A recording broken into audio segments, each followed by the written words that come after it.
everyone. Welcome back to the 98 podcast. I'm your host, Kiran, and today I'm joined by Elaine, a Bay Area artist, and we're going to be talking about her art and design skills and how she tackles social justice across the world with it.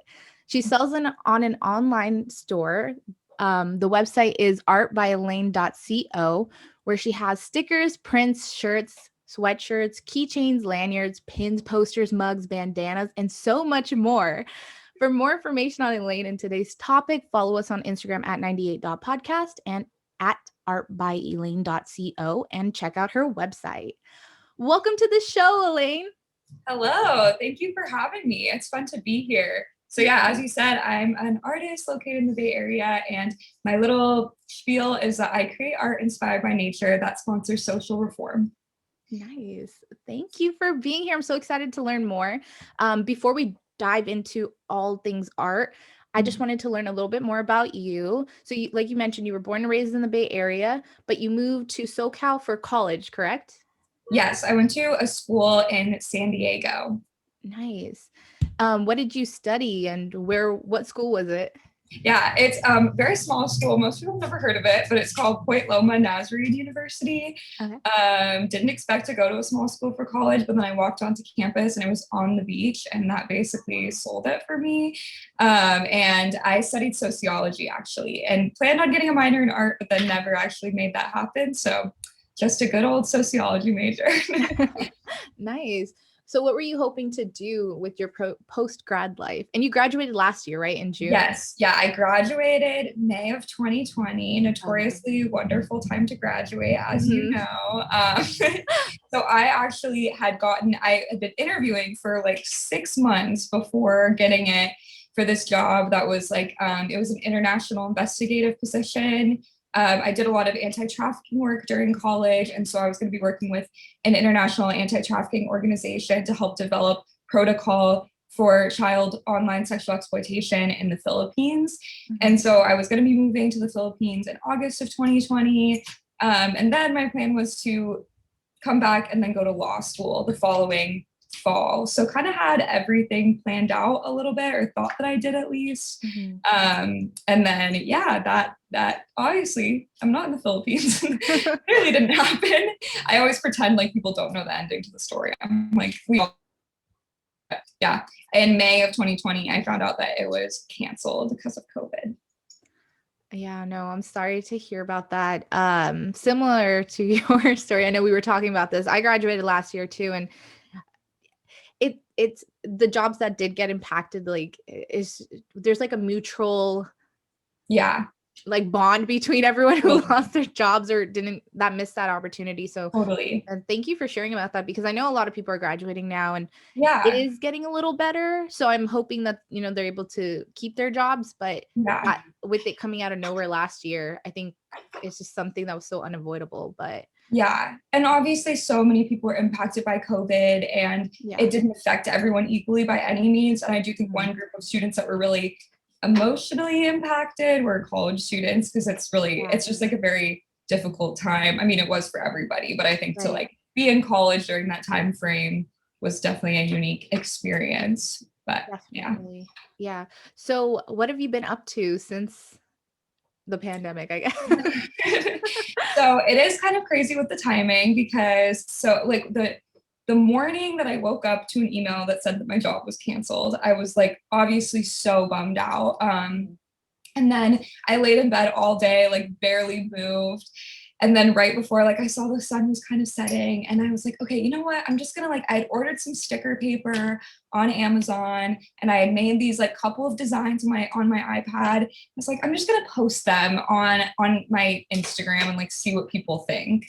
And then basically from that day have been doing art full time. So it was like the timing was crazy with it being like the exact same day, but I think it was also like I needed something that was kind of like, okay, there's some other thing that is making me excited that, is outside of this job that I just lost. So May 22nd, 2020, the day that I lost my job and started posting my location designs online.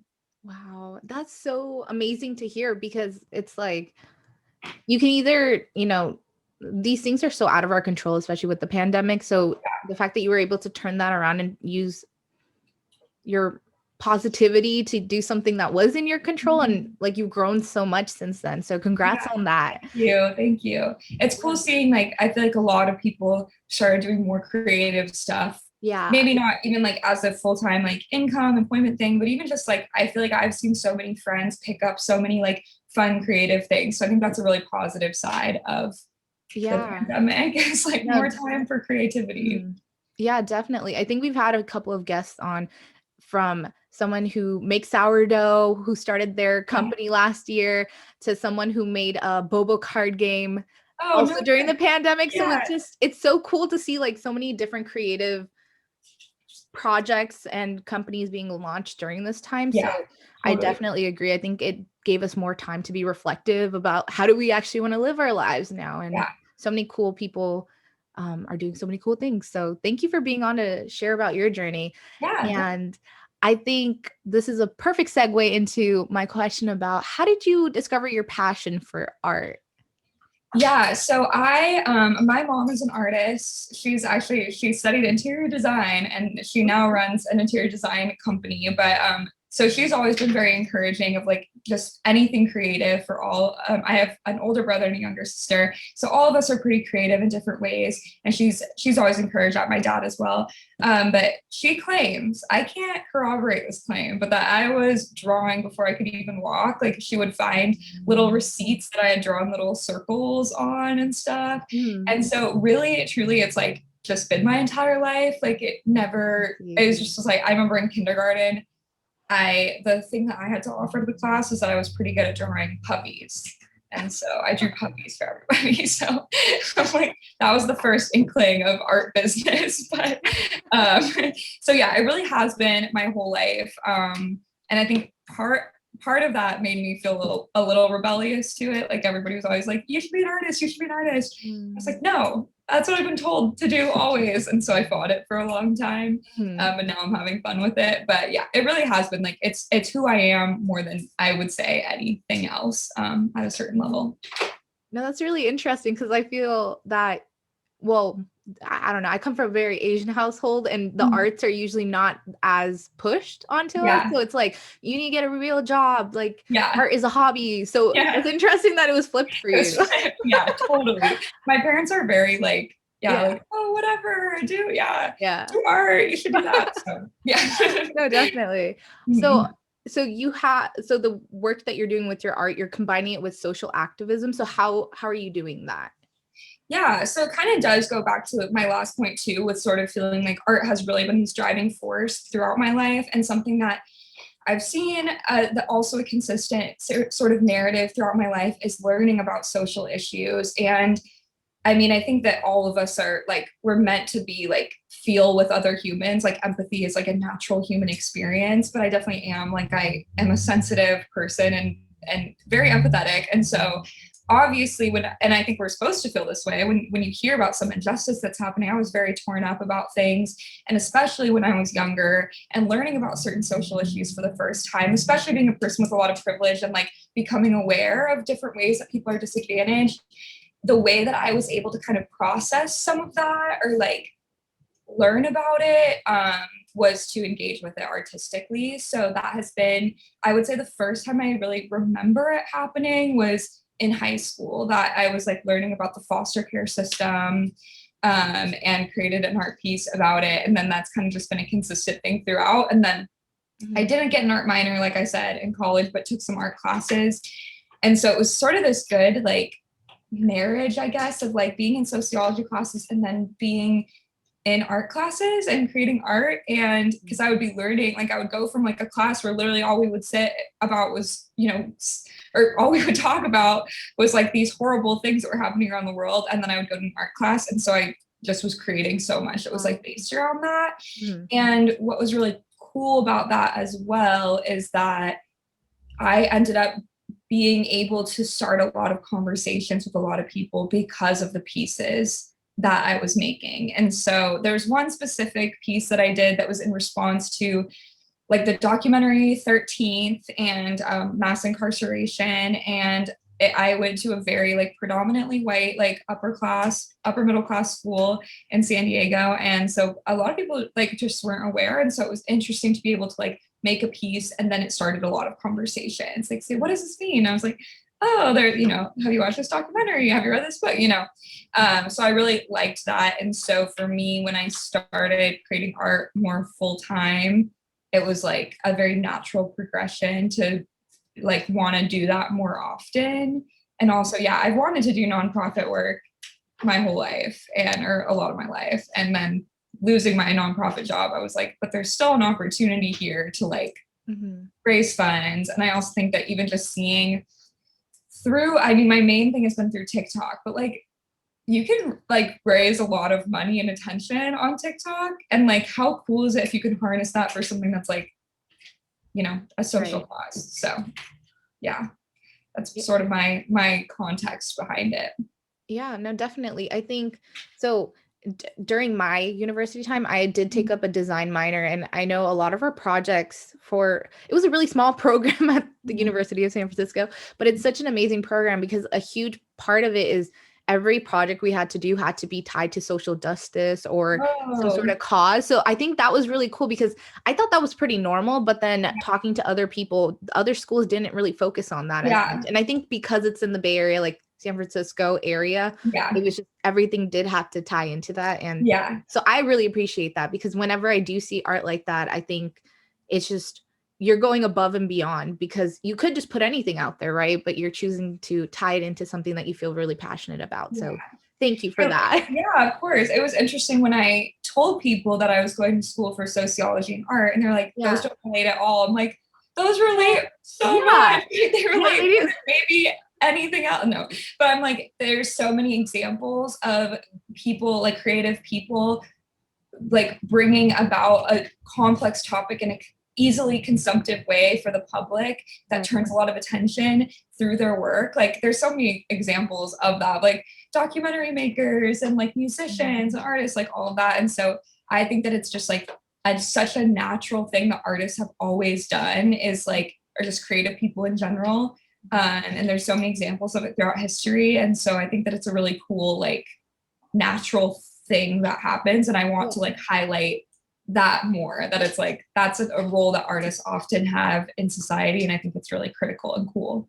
Yeah, no, definitely. I don't think you need to definitely major in art or some sort of creative major in order to have that be a part of your job. I think if anything, expanding a little bit would give you more hindsight into your art and what you want to do. So that's really cool that you were able to combine this with your degree too. So kind of going deeper into your art. So what kind of pieces do you make? I know you mentioned that you do have a lot of location-based design. Have you been to all those places? Well, I have been to 22 national parks. That's I counted recently, and it's fun because I'm almost 23. So I decided I'm going to go to my 23rd park on my 23rd birthday, which will be fun. But yeah, so I've been to a lot of the locations. I, for a while, was making location designs of places I hadn't been to, but then it's like a big part of my artistic experience to like go to a place. So yeah, the context is kind of, again, done art my whole life, but then went to one like big trip that like was very in my life was that, my parents took my siblings and I on the road for like, I forget how many weeks. It was like 2 months or something. They bought this little old tent trailer on Craigslist and then basically just drove us around all the Western states. And we visited most of the Western national parks. And so that was really like formative for me of seeing so much of like the national parks when I was younger. And then, just like, I love California. I'm obsessed with the landscape here. I think it's so beautiful. And so whenever I like see something, I want to draw it or paint it, but was kind of intimidated because I wasn't really studying fine art. Like I didn't know much about painting or color theory or, blah, blah, blah, all this stuff. And so I wouldn't often do it. Like I was really intimidated to just like sit down and paint or whatever. But then I was like actually working for my university doing the social media for the student government.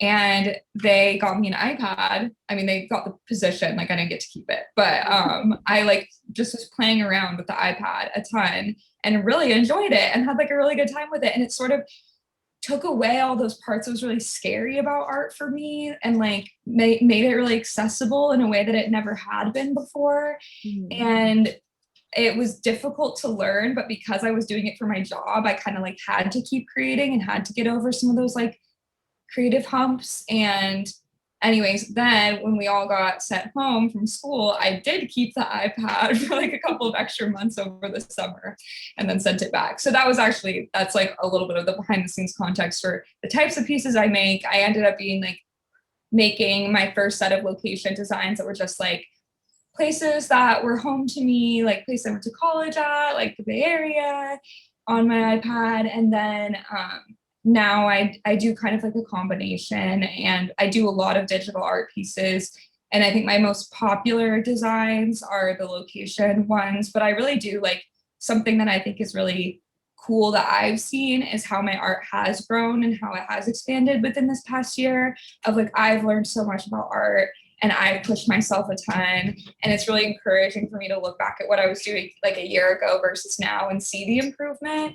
Mhm. So yeah, I mean, I have some of my paintings back here. So I've like gotten over some of that, like the intimidation with art. And so it's been fun more recently to start doing like a little bit more fine art and painting and stuff like that. And then kind of the other, this is a little bit disjointed how I put it, but I started doing these, like I would thrift shirts and then paint on them with puffy paint. Like I have so many bottles of puffy paint, Mhm. and then was posting them on TikTok, and then people loved them. And so I was mostly doing like outdoor landscapes at that point too, just because that's what I like to paint. Mhm.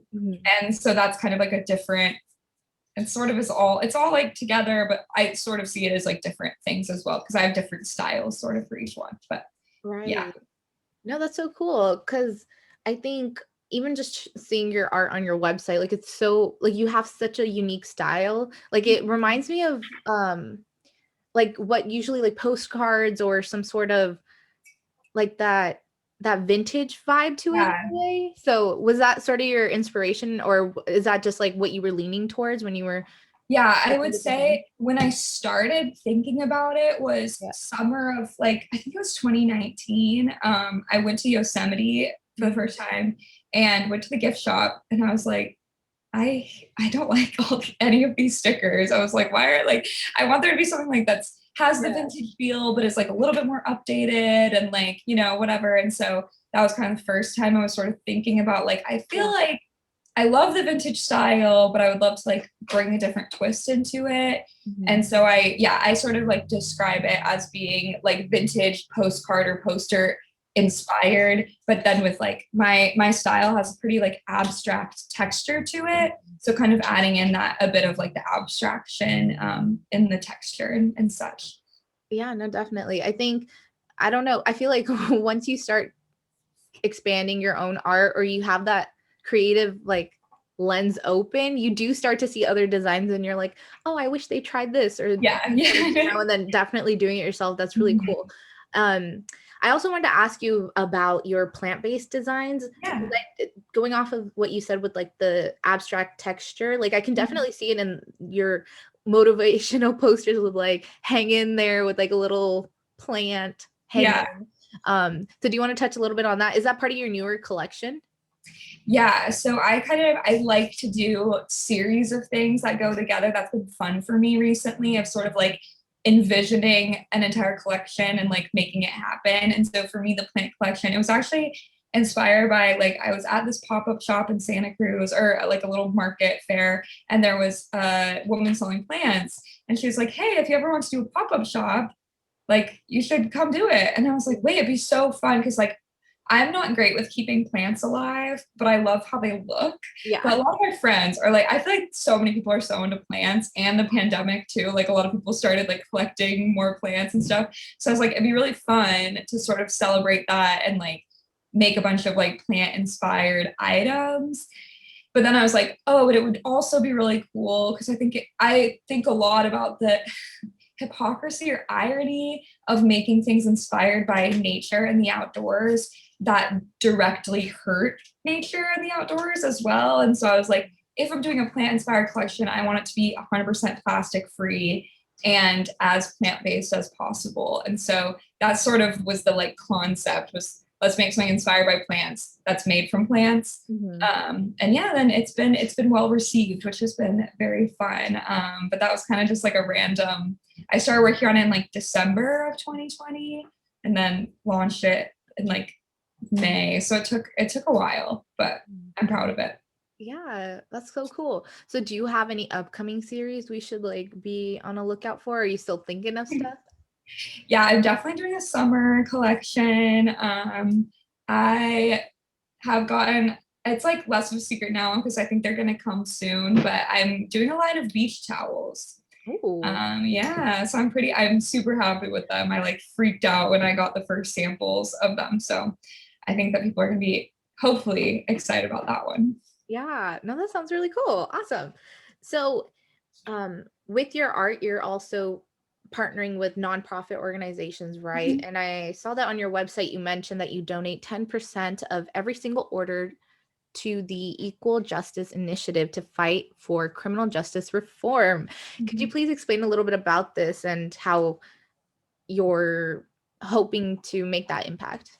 Yeah, definitely. So I think going back to, I think it was my freshman year of college, I was just learning about in my sociology class, becoming aware of so many different things. And in one of my classes, we were assigned to read the book Just Mercy, written by Brian Stevenson, which, just a plug, it's the best book ever. It changed my life. Mhm. It's just a really incredible story. And in it, he tells the story of a man who's on death row who was falsely convicted, and the ways that the criminal justice system of the small town in Alabama where he lived in really was against him from the beginning. And then it's like kind of this reflection of like one chapter tells that story, and then the next chapter will sort of be like a chapter about a different group of people that's also negatively impacted by the criminal justice system. So anyways, it does a really great job of telling one story really in depth and then also going over a lot of other stories of the criminal justice system a little bit more broadly as well. So I like remember reading Just Mercy and being so like viscerally affected by it. Like it felt like this, I don't know, this awful moment of like, I didn't know that this was going on. I didn't know that this was happening. And I think being like a white woman as well, and like, it just was never something I had to think about, and to realize that this injustice was happening and affecting so many people's lives, particularly people of color and lower income people. It just was so eye-opening to me, and it really started like a major passion for criminal justice reform. So I've done, yeah, just a lot of criminal justice related things since then. And one thing that I think is very much true is that there's no social issues that are just easy to consolidate and like easy to fix. Like everything's really complex. And for me, I see the criminal justice system as being one area where there's a lot of impact that can be done. There's a lot of reform that can happen that can also impact a lot of other areas as well. Like I talked earlier about like feeling passionate about the foster care system. And I really believe that like certain social issues, foster care being one of them, you can't really talk about them without addressing injustice in the criminal justice system, you know? So I think it ties back to a lot of other things. And that's why I personally have just felt that it's something I really want to center my platform around. I want to center my life around it. Like I did want to go to law school to become a public defender and criminal defense attorney. But we'll see if that happens. But I do think that there's a lot of change that can happen in the criminal justice system, and I'm optimistic that we are going to be able to see a lot of change in our lifetime. And I want to be a part of advocating for that. So I love the Equal Justice Initiative. I think they do really good work. And yeah, their website is eji.org. They do, yeah, just a lot of stuff with false or people on death row who are falsely accused. And then they also do a lot with the juvenile justice system, which is something I'm also really passionate about. So yeah, but then with wanting to, I think there's a lot of benefit in, I used to sort of want to talk about every social issue a little bit. And now I'm like, I think there's a lot of benefit in like delving really deeply into one area and seeing how you can affect that area as much as you can. So that's really a major thing that I believe in. But the second thing is that with some of these other nonprofit organizations and things that are happening in the news, I would love to like raise money and funds for them when I'm able to. And so kind of doing these like smaller collections for a limited time, partnering with a nonprofit organization that's 100% funds raised. So 10% of my purchases always go to Equal Justice Initiative. And then I have these like collections that sponsor other nonprofits as well. Awesome. Yeah, no, thank you for sharing that, because I agree. There's not, I just wish they would educate us more about these systems and oppression and all of these challenges that exist in our society. Because I think, especially being in the Bay Area, I'm not sure if it's not that we're sheltered in school and we don't know this is happening, but I think it's brushed over Yeah. to the point where it's like, oh, this has been happening for a while. So, Yeah. It's up to you if you want to like make that impact. And I agree with you. I think in our lifetime, I can see that change and that shift being done. And I think with this new generation, like millennials into Gen Z, I'm hoping that we see that impact, because communication too has been so streamlined now with like TikTok, Instagram, like all these platforms. All the communication is so transparent. So I think for artists like you and people who want to combine what they're doing, like their passions, their work, with some sort of social reform or social activism, that's really great to see. And it's definitely something, I think, using these social media platforms in some way to push for that is really amazing to see. And I think you're like one great example of this too. So I my other question was going to be, and I'm slipping on it now, but I was gonna ask you, so you said that you mentioned that you were on TikTok, and then we're gonna talk about your YouTube channel as well soon. But have you seen different attention that you're getting from like the different platforms that you're using? Because I saw that on your Instagram, you're posting about your art and like the now with your plant series, and then you mentioned with TikTok you were doing kind of like the puffy paint t-shirt designs. So how has the engagement been on those platforms? Because I think another intimidating factor might be for some people who maybe are pursuing art or some sort of creative outlet, it might be the putting it out there and seeing the kind of support or feedback you get. So if you want to touch on that a little bit. Yeah, totally. So I have always used social media as a way to like keep up with my friends. Like I just had like Facebook when I was in middle school, and like Instagram in high school, and just liked it as, like a social thing of like, what did this person do this weekend? Like whatever. And then it wasn't until like I started posting, it was January of 2020. Yeah, January of 2020 that I posted my first TikTok. Actually, the first one I ever posted went viral, which I think gave me a skewed view of like how easy it is to make happen on TikTok. And so that was kind of like, I was like, oh, let's see what people think. And then people liked it. So that was like a very immediately affirming thing to me. So I'm always like, I don't know what would have happened if I might not have just ever posted again if it hadn't like done as well as it did.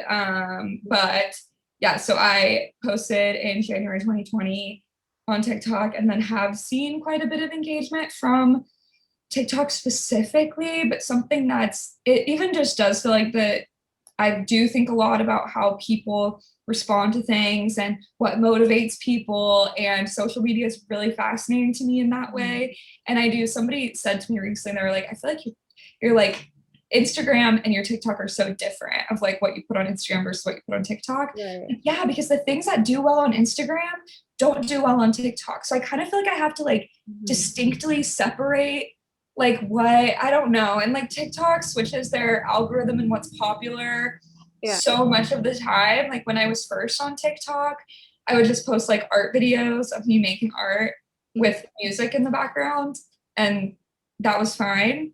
Everybody liked that. And now those never do well at all for me. So it's like, it's constantly kind of like changing and reforming, but my Instagram following is pretty much entirely from my TikTok. So I kind of think of it as like the TikTok is sort of like these captivating, like quick videos. And then the people who actually like care and want to follow along and like want to see more behind the scenes, they follow me on Instagram. And so I see my Instagram platform as being like a very positive community. I like feel like a lot of the people that follow me and I follow like my friends, and like it's really encouraging to like post things and get immediate feedback. And then TikTok, I would say, is not as positive of a place. So yeah, I do have like a bigger TikTok following, but it's just like a frustrating. I think like probably a lot of creative people who try to use TikTok as like a platform can like resonate with the frustration of like, Yeah. it's really hard because Instagram's pretty predictable, and then TikTok is just like kind of a crapshoot. But yeah. You know, So, I yeah. think that's a good point to make, because so my job, if I had, continued it, it would have been social media marketing. And so Yeah. TikTok would have been a platform I would have to work with. And I actually don't use that TikTok at all. So Good. that's why Don't do it. that's why I usually like to ask this question, especially if someone's using TikTok and Instagram, and see like how does it work for you? Because I think some people just automatically do really well on TikTok because Mhm. of like the short form content, Yeah. and people like seeing that creative stuff of like whether you're cooking something, you're painting something, or you're building something, and just seeing like the end result. So Yeah. it's really interesting to see. And I agree. I think usually like that loyalty following like Mhm. would be on Instagram, right? They want to see your stuff, they want to engage with your stuff like on a deeper level. And then TikTok's like they want that content.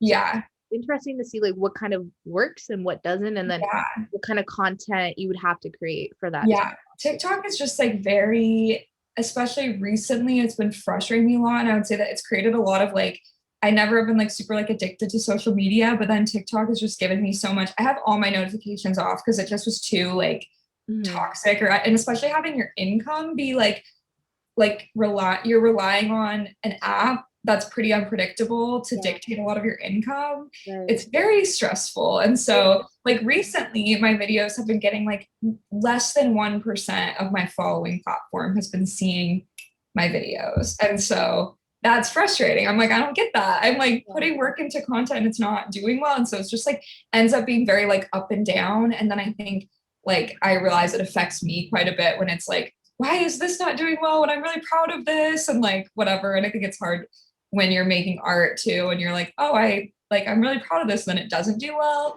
Mhm. But I've learned to just kind of like let it go, like you're working on it. And then yeah, Instagram is a more positive place, so it's nice to be on there. But I definitely go through weeks where I'm like, I can't be on TikTok because it's too stressful, the up and down, the like unpredictability. So yeah. Definitely. I wonder if it is because it's such a quick form content platform Mhm. that one week it's popping for you, and then the next week it's like no one cares about our art or Yeah. design, and then it's like, oh no, what do I do now?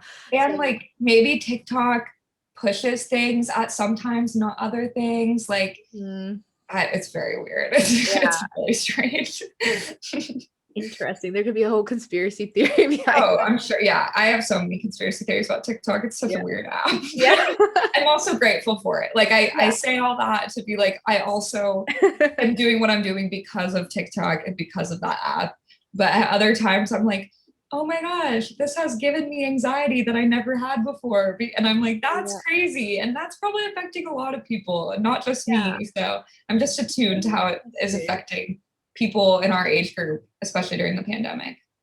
And Yeah, no, definitely. It's an interesting thing to think about. Like I do want to dive deeper into that and learn more about that. yeah. But anyway, let's move Yeah. on to a different Yeah. platform Yeah. altogether. YouTube. So when did you start your YouTube channel, and what made you launch this cool new a series called Making wait Month of Making Things? Yeah. The worst is, oh God, I'm a little dyslexic sometimes, but so what was that like? When did you launch your channel, and then when did you start the Month of Making Things? Yeah, so I think my first video was in January of this year. And then there's like some things where it's like there are now kind of a lot of like other social media artists that I know, and there is kind of a natural progression that like a lot of people follow that I see. And so one like way to like, because TikTok and Instagram don't really pay you for your content, but then YouTube theoretically Oh yeah. does, like it's, you can monetize it. And so it's kind of the natural progression next is to go into like the YouTube platform. So I did like a first video and just it stressed me out. Like it was like the editing process was difficult. I didn't know what I was doing, whatever. So I kind of like made one video and then was a little bit done. But then recently I've been like, okay, I kind of want to try this again, like see if I like it. So I decided to just give myself like a set amount of time of like, I'm gonna try this for a month and just make a video once a week for a month. And then if I still don't like it afterwards, I could be done with it. But if I do like it, then I could like keep, you know, uploading or keep having ideas, whatever. So that was kind of the inspiration behind it. But then I also am very passionate, like what I was saying earlier about the iPad and it making art a lot more accessible to me. That's something that I think is really cool and really important. And so I wanted to make some art videos that were hopefully like easy for people to engage with and learn something new from. And yeah, so it's been a fun. I actually didn't post one this week because when I was gonna post, my power went out. So it was just like a fate. Fate was telling me no YouTube video this week. But so I guess it'll be a little bit over a month of making things. 5 weeks of making things. It doesn't have as nice of a ring to it, but yeah. So I've done 2 videos on Procreate, which is the iPad app, and then I'm gonna do a video on painting and then another video on painting on clothing. So it'll be fun. But yeah. Awesome, awesome. So is Procreate, have you used the other, I guess, illustration, digital or like digital creative like apps? So No. besides Procreate, okay. Because I know like I don't know any Adobe. I don't okay. I'm very like unknowledgeable about digital art. Yeah, no, because like I've worked with Adobe Illustrator when like I needed to do my design stuff in school, and Mhm. I'm not an illustrator artist. Yeah. So definitely not for me, but I was just wondering like if it's also a good like Procreate, if it's a good platform for designers, if they're not like less illustrative but more maybe like graphic design or Not really. Like I do a lot of because I don't know Illustrator and Photoshop or InDesign, like any of those. I do a lot of design work on Procreate, but like there's a lot of things like it's not vectored. right. They're just like different. Like it's really hard to like alter things after you do them. Like so, Mhm. I would say the main like platform that it's really good for is the like illustration and doing like a fine art drawing and adding it in. Like now I have learned a little bit about Illustrator since I started this whole thing. And what I'll usually do is like draw something on Procreate and then turn the background off and then just like import it in and like add it in already to like another design. But it's like Procreate is semi unforgiving if you're trying to do like fonts and like consistent shapes and like stuff like that. So yeah, it's a little bit harder for designers. I think there's kind of like a split with like if people are obsessed with Procreate or if people hate it. Like I'm definitely in the obsessed category, but I can imagine that for people who are in the Adobe world, Mm-hmm. there's a lot of things that are a lot more difficult Yeah. on Procreate, you know? No, definitely. I guess design wise, it might be best then not to use it. Yeah. So I mostly only create like art pieces on Right. Procreate. Yeah. Gotcha, gotcha. So is there other types of content you want to try to post on YouTube? Like, do you think after a month you're gonna probably just like reassess and then see if you are interested to make more videos? Or because I think definitely from most of these platforms, I feel like YouTube is the most you can monetize on Yeah. and have like because like the following can transfer easily onto Instagram too, similar to TikTok, but Yeah. there's definitely I think with Yeah. art right now, it's a huge thing on YouTube too. Like so Mhm. Yeah, I think that one thing that because I like love YouTube. I watch a lot of YouTube videos and I love like commentary channels and something I've oh yeah. recently been like really liked is kind of like watching commentary channel videos on like interesting social topics. Mhm. And so I've gotten like very like there have been a couple like kicks I've been on this year of just like watching all these YouTube videos about a Yeah. certain topic. Recently it's been multi-level marketing. Oh my gosh. Anyways, that's Wait. What channel do you like listen to? Kiki Chanel. Have you Okay. No, because like there's a channel called like the Illuminati, and it's an oh, animated type of thing. And she talks yes. about multi-level Yeah. marketing. I hate multi-level marketing because I almost fell for them a couple of times last year when I graduated because I feel like they go after recent graduates too. Yeah. They're Making so it predatory. They're so scary. so scary. So that's the kick I've been on Yeah. recently. But I just love like watching these like because I'm also a total nerd in terms of like social topics. So I love like I literally have written just like outlines of research papers this year because I was bored. And so I'm like, I think it'd be fun to do like videos about like interesting social topics. Yeah. But that's like definitely a very different platform. And I always worry that like whenever I post something that's not art related, I'm like, I know people kind of just want me to make art, but I feel like art is like one part of my life, but another part, I really like talking about things like this. So I'm Yeah. like, maybe I could do like I watch some commentary channels that will like talk about something while doing their makeup. And I'm like, what if I talked about something while making art? Like, I was just gonna say that you should, because I do watch like her name is Bailey Sarian and she does like murder mystery and makeup. So she talks about yeah, like horror crimes and yeah, makeup, and I'm just like, this is the most beautiful content I've ever seen because it's fun. yeah, I love people telling me things like information while Mhm. doing something that's Yeah, creative, like artistic. So I would yeah. definitely watch that if you were Right. interested in doing that. I just like I should try it at some point because I've been thinking about it for a while and I think it'd be really fun. And I also, during this month of making things, have genuinely really enjoyed the video editing process. Like it's been really fun for me. And so I do like it a lot more than I thought I would. Mhm. But the other thing I worry about is if I'm talking about like a social issue and then painting something, my brain will just like, I don't know if my brain is that powerful. I think I would just be like, I but think I think a lot of these channels they do end up having like a script in front of them until they get used yeah, to like the form of yeah, doing two totally. things at once. But yeah, I can see like when I'm talking to someone and I'm like trying to type at the same time, I can't. Like I can't even Yeah. do Oh yeah. Like I've been doing a little bit more Instagram live, sometimes like drawing on live and then people ask questions and I'm trying to talk while drawing and I just like have to stop that. drawing Oh to my talk. gosh. So I'm like I can't do both. So that might be the prohibiting factor, but I should try it because I think something like that sounds really like interesting to me. But Yeah. And if anything, I feel like you can maybe do like a voiceover type of thing where you're drawing Mhm. and then it's like a voiceover telling a story. Cause I would True. love to learn about, like you mentioned earlier too, the school that you went to, maybe a lot of the students weren't aware of a lot of these social issues happening. Mhm. So educating the community while doing something creative would be super inspiring to Yeah. see. So I definitely watch. So Okay, perfect. yeah, Maybe I'll do go from there. it. Awesome.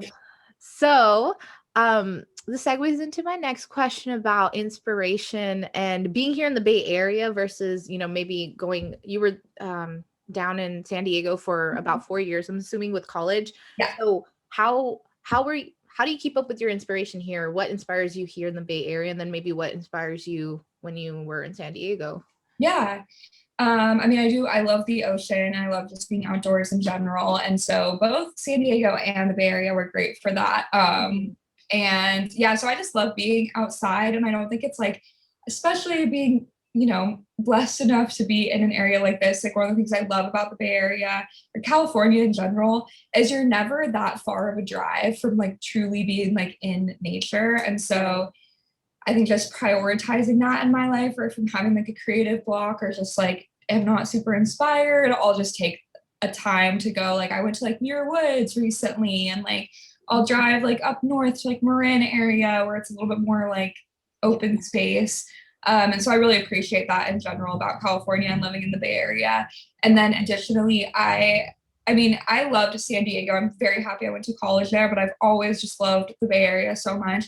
And part of that is because I really think that a lot of social activism has Mhm. like flourished and blossomed here. And there's a lot of people that have been accepted here that haven't been accepted other places. Mhm. And so I think that this is a very socially engaged area, as you kind of mentioned earlier.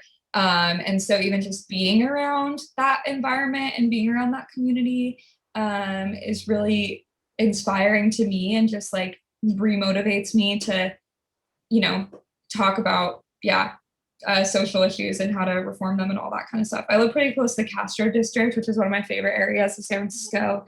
And yeah, just it's inspired me a lot learning about the like activism around HIV and AIDS in the 80s and like Harvey Milk and like gay rights in general. And so it's been very cool to get to be in a city where there's been a lot of activism that's happened. Yeah, no, inspiration at like every corner and Yeah, SF. totally. So definitely. So in terms of motivation, what keeps you going, especially Yeah. during a pandemic? Yeah, it's definitely nice. I'm trying to learn to prioritize more of like getting to have conversations with people. And so now that things are safer and like I'm vaccinated, lots of other people are vaccinated, trying to do more like craft fairs and like in-person events when possible. So doing one tomorrow, which will be fun in Santa Cruz. So that I think just like seeing real human beings and like seeing my art be like tangibly interacted with is a really good thing for me. And I've been noticing that more and more recently. So that's something I'm prioritizing. But I also am super like, I am motivated by the next thing. Like, I even with my plant collection, it's like I was so excited about like just making it happen. And it's fun to figure out to me like the creative like next steps for like a new project or a new product or something like that. Problem is then I immediately lose interest in it. Like once I released the plant collection and then I was like, okay, I'm done. Like, I probably have to keep talking about it and keep like whatever. So but I think the overarching, the biggest thing is that I have like longer term goals of being able to do more activism and more advocacy work and working on some stuff very behind the scenes right now, but that's longer term of maybe aiming towards that more and more. I feel like right now I'm doing art and there's like the side thing of social activism. But I would like to start something that's like it's social activism at the core and more centric to it. So have some ideas for that. And so what motivates me in my business currently is sort of being able to fundraise and like get to a place where then I can hopefully like be able to do the next thing. So yeah. Yeah, awesome. Well, thank Yeah. you for that. And before we wrap up for today, I wanted to see if you have any advice for people, maybe college students that are recently graduating or people who are still trying to figure out how maybe they can put their art online, or I don't know, just anything. Any Yeah. advice for anyone listening? Yeah, totally. Well, I think for artists and for creative people in general, like trying a new medium, I think you can often get in your comfort zone with like trying one thing or keep going with the thing that's comfortable to you, which is very natural. And I've done that so often. But trying something new, like for me, it was puffy paint, which was very random. But it can often like open up this whole new thing and opportunity. So try new things when you're able to. And then for everybody that's been affected by the pandemic, especially college students, I would just say that like getting every opportunity you can of like just getting to even like there's so many things that I feel like have been converted to online now or have been made more accessible through like because of COVID. So like there's all these online like seminars and like things that are very cool that like are free and accessible to people that weren't before.